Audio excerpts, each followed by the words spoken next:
较迟才能够交到那个大会的朋友的手上，所以没有放在那个常看上面。如果有朋友有兴趣拿的话，可以找我。我刚才在楼下印了数十份，就是这样啊。我很紧张的，对不起。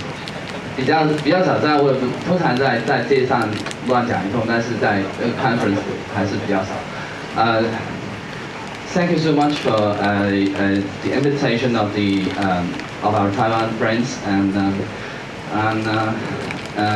because our decision to come here may be a bit late, and my handing in my presentation a bit late, so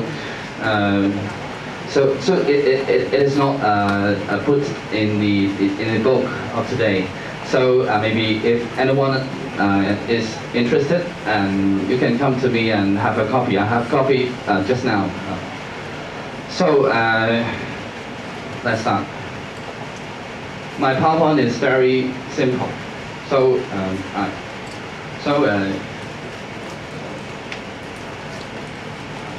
so maybe no need to.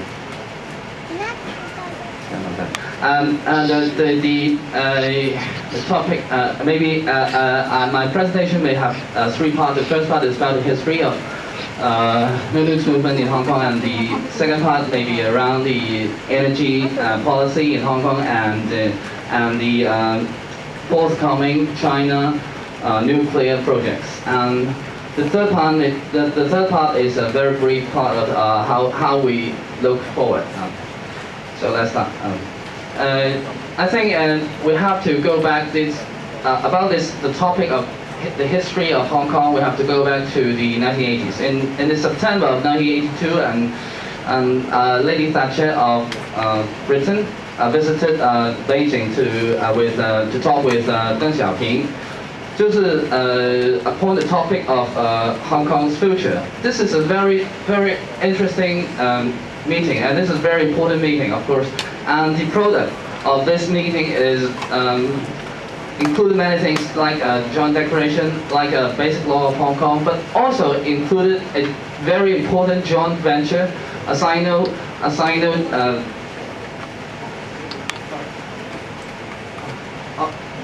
sorry.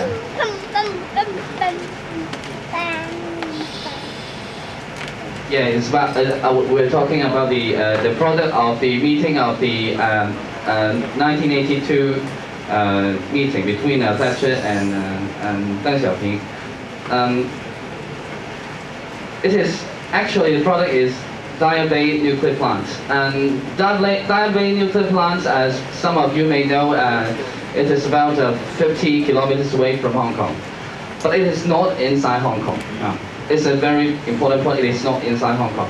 So the people of Hong Kong gradually organized themselves to oppose such a plan, and it peaked naturally when Chernobyl disaster happened in 1986. So in Hong Kong, at that time, 1 million people have come to sign a petition to oppose the construction of Daya Bay nuclear plants. Maybe signing is just a very simple thing, but at that time it's not computerized, and at that time there's no June 4th incident. We have never come to such a civic action of such scale. It is unprecedented in Hong Kong. So Hong Kong government of then took this issue very seriously, and they acted and mobilized many pro-establishment experts and lawmakers to endorse such a proposal. And very naturally, the government ignored any opposition, and the plant was built as scheduled. It's actually built in 1994. And I think the movement died down slowly, and the energy of the movement was channeled into the election 1988 movement. This is Hong Kong, the mainstream democratic movement of Hong Kong. So many years later, one of the environmentalists, Chu Hong Kong, this is quite a senior environmentalist, talked about the die down of such a movement, and he thought the no nukes movement of 80s of Hong Kong had been developed on emotion rather than rationale. It's a bit fear driven, and Hong Kong people fear the location of plants, which is so near, rather than fighting against the idea of nuclear.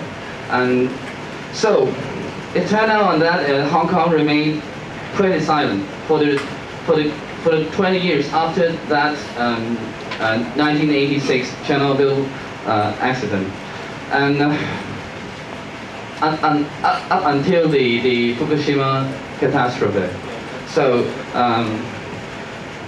maybe just before the Fukushima catastrophe in 2010, and so when the Hong Kong government at that time proposed a electricity resolution to propose the nuclear sector to increase from 23% to 50%.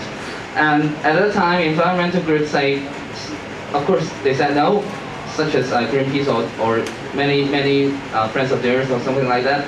But they just asked for a continuation of the status quo, and it's just a maybe not a very clear voice in the public. 1 year later, unfortunately, the Fukushima exploded, and here in Hong Kong, we finally noticed that we had to do something. So it's the beginning of the Hong Kong Alliance against Nukes. 台湾朋友我们叫反核自重，就是。We are formed by 33 groups and some citizens, such as Miss Nancy White. Maybe some of you may heard her name because she is a very important voice on the no nukes movement in Hong Kong and many environmental movement in Hong Kong.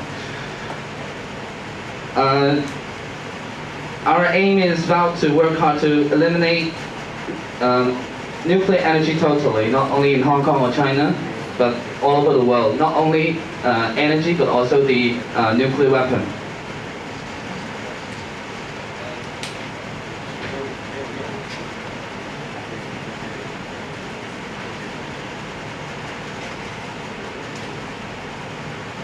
So it's maybe I briefly talk about what we have done, but I don't bring any kind of pictures to trigger you, sorry.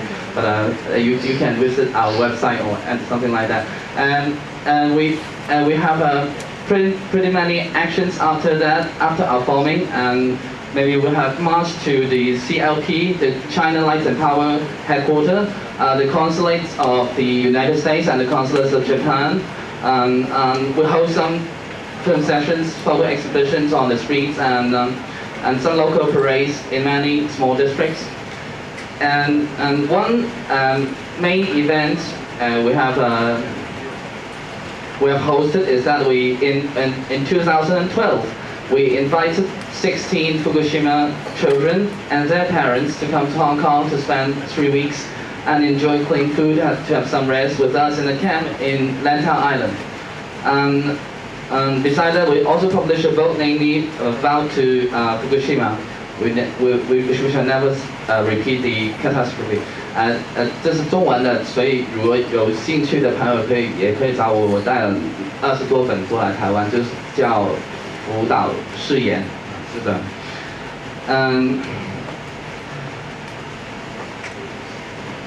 So this is what we have done.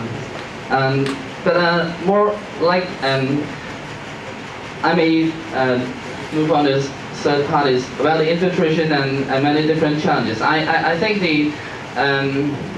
the opposing power I would conclude it into 3 layers.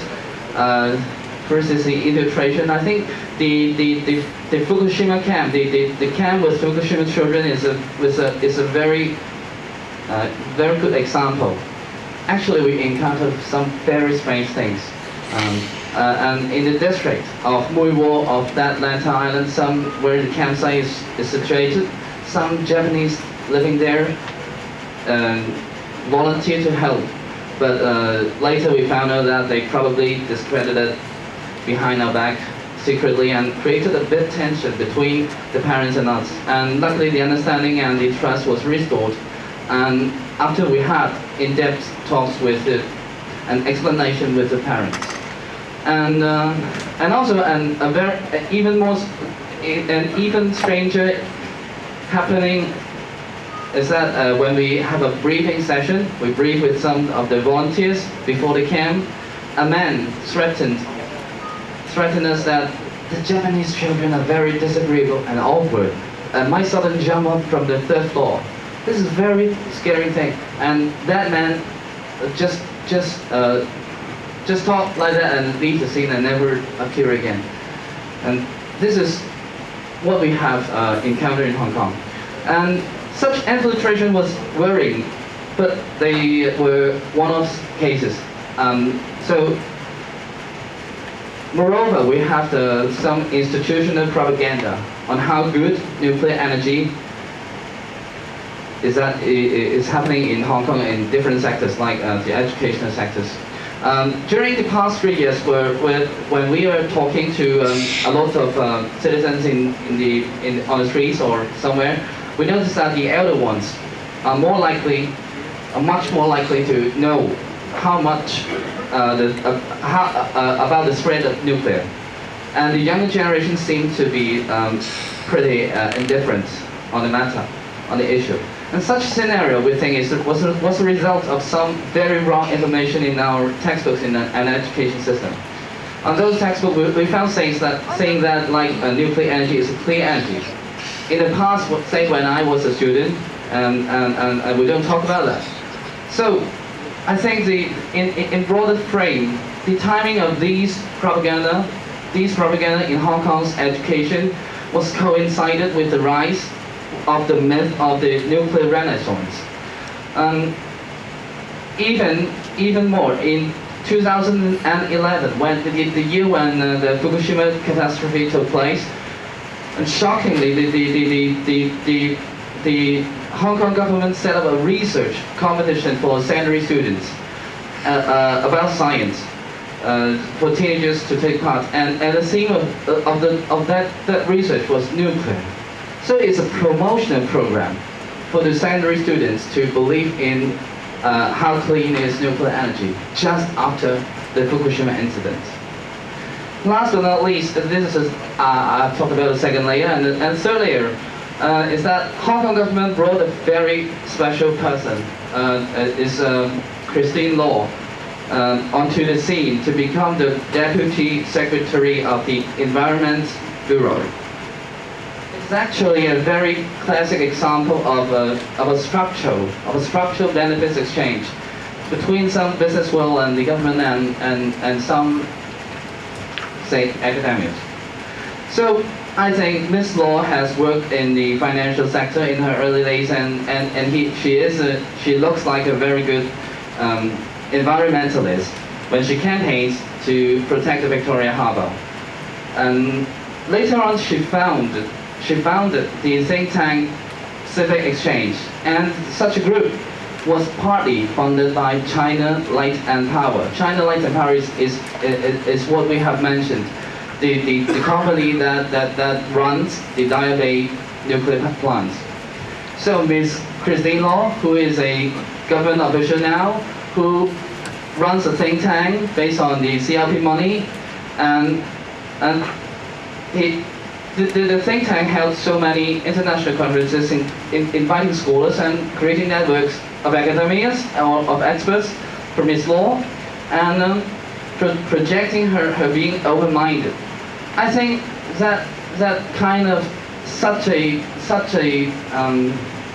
person, Ms. Christine, maybe we should not pinpoint too much pressure on her, but she just demonstrates that the fact that some environmental groups are not that antagonistic towards the government in Hong Kong. might partially due to these kind of communications, so-called communications between some corporation, environmental groups, and business worlds. And so it is the third layer. I think it's a very structural layer, and Ms. Christine Law would going on to be a very important figure on the Hong Kong energy policies, I think, in the future.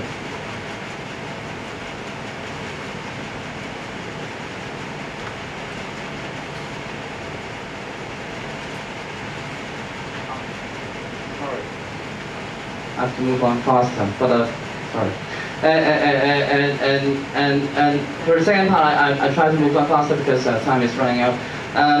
For the second part, I think the purchase of electricity from China sells power grids. China Southern Power Grid is actually a company, not power plants corporation, a company of transmitting and distributing electricity in Guangdong, Guangxi, Hainan, Yunnan, and Guizhou. Such a company it does not mean actually directly means nuclear power, but Hong Kong government has used such a company to sell their to increase the nuclear sector. As I mentioned before, they have tried to increase the nuclear sector from 23% to 50% in 2012. But after 2011, the Fukushima incident, they must have been afraid to raise the pressure, to raise the political pressure. So they just put it one side, but they did never forget such an idea. This year, the Hong Kong government has finally laid out a plan. The plan is to buy electricity from this China Southern Power Grid, 南方电网，就是through that grid we and a very big picture of a crazy China nuclear expansion program, and the nuclear sector would be of course increased in Hong Kong. So maybe the next. Almost the last point is the enormous risk in China nuclear expansion. I think maybe pretty many of you can find the dangers of and such programs in China, because China would build very fast, extremely fast in human history, the fastest in the human history, because they would plan to build maybe 230 or 40 reactors in the future 20 years. It is scary. And just in Guangdong, which is very near to Hong Kong, is 30-something reactors. So it is very rash, and most of them are Generation 3 reactors. Generation 3 reactors means that there are no proof of safety. There are no experiments of safety. Actually, we are the experiment. We are the laboratory's white rats. So they're pretty much. I think the EPR of Taishan has been a very good example to demonstrate that China was very reckless in these things. Because when Finland and France and can barely finish their EPR projects, China would surpass them very soon. I think it's maybe this year or the next year we can see the opening of Taishan nuclear plant, and that's the beginning of the end. I think that's very, very dangerous. So the third part is looking forward. I think just one sentence to cut it short. To just one sentence. It's about the bottom-up movement of the. Sorry. It's just like that. I think we have to make sure we can resist the mainstream democracy movement and democratic movement, and add content into them instead of being drawn into them. And we have always to remember our responsibility to those who have been hurt by any nuclear energy and weapons, even if there is no victims, no disasters, no accidents, and no nuclear plant in Hong Kong. Thank you so much.